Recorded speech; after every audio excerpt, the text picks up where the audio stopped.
Patricia Gajo joins us in studio. How are you doing? I'm excellent. How are you? I'm doing well. And Patricia has been a very busy lady over the past little while, making your own documentary that's based on local content here in Montreal. Well, I can't call it a documentary because they're really only 6 minutes each. There's 3 videos of 6 minutes each, so I call them film shorts or video shorts. Or like mini docs, if you will. Mini documentaries. But yes, as you know, I've been working in fashion now for several years, and I have this unique opportunity to meet with fashion designers, go to their ateliers, and of course, go to the fashion shows. Yeah. And so over the years, I've realized that there's this kind of disconnect of what we see on the runway. I call it the fantasy of the runway versus the glitz and the glam. Exactly, versus the reality of their everyday lives. So this is why I decided to do these interviews and do this personal project. So in these mini docs, you interview Montreal designers, and we find out what you describe as a harsh reality that they experience.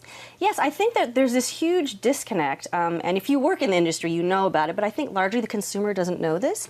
There's this huge disconnect or contrast by, you know how hard, the beautiful glitzy life we see on the runway, obviously, and then how hard they really work. And there's this hungry kind of passion that is so inspiring, and to see how much effort that goes into a fashion, a runway show it's amazing. And to get a taste of it, we're going to take a quick look at a clip of one of the individual designers that you interviewed. Here it is.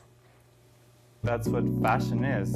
It's the dream, I mean, what we sell is dream. That's the fun part of it, making the image. We don't save lives, that's for sure. We make clothes.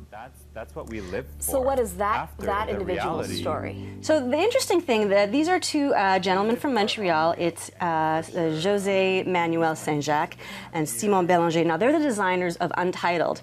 Now if you know a little bit about Montreal fashion, they're kind of like the hot thing right now, the underground designer over the past few years. And they actually don't really make a lot of money, and we go through this in the video. And the interesting thing, I talk about sacrifice, all the sacrifices that all the designers have made to put on a fashion show, and they actually cut out their living expenses.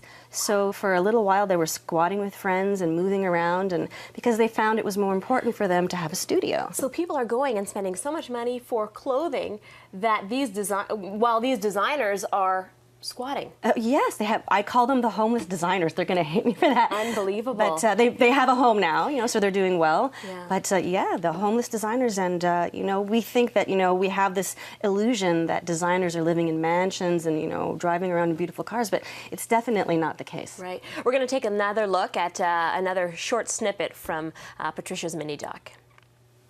As an artist, the only way that you are an artist is if you show your work. It's a socially involved medium.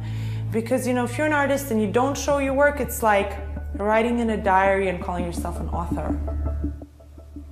So is it that these designers, do they need funding? Do they need help? What's gonna, or just sales? Well, they need all of those things, Camille, unfortunately. Well, this designer, Anastasia Lomanova, we can see here, she's an immigrant from the Ukraine. She moved to Canada as a teenager. And, she really started from nothing. And, she's been able to build a huge following.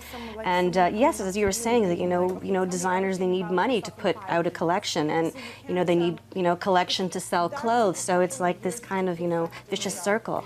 Now, Fashion Week is coming up here in Montreal, going on 25 years.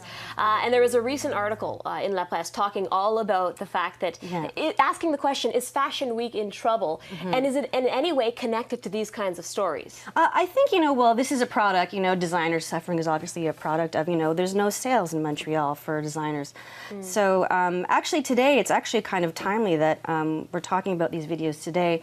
The Chantal Durouvage, who is the co-founder of Group Sensation Mode, she's going to make a press conference today at Arsenal, and she's it is speculation that she's going to announce that they're actually going to be shutting down Montreal Fashion Week and merging because we have 2 seasons. There's speculation that they're going to merge the seasons and join it with the Fashion and Design Festival.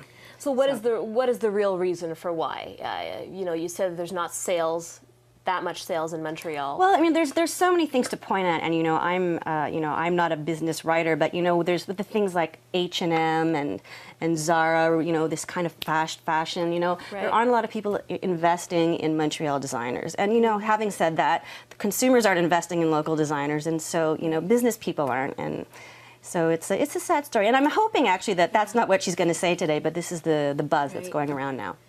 Incredible insight, Patricia. Thank you so much for being here with us, and good luck with your mini docs. Thank you.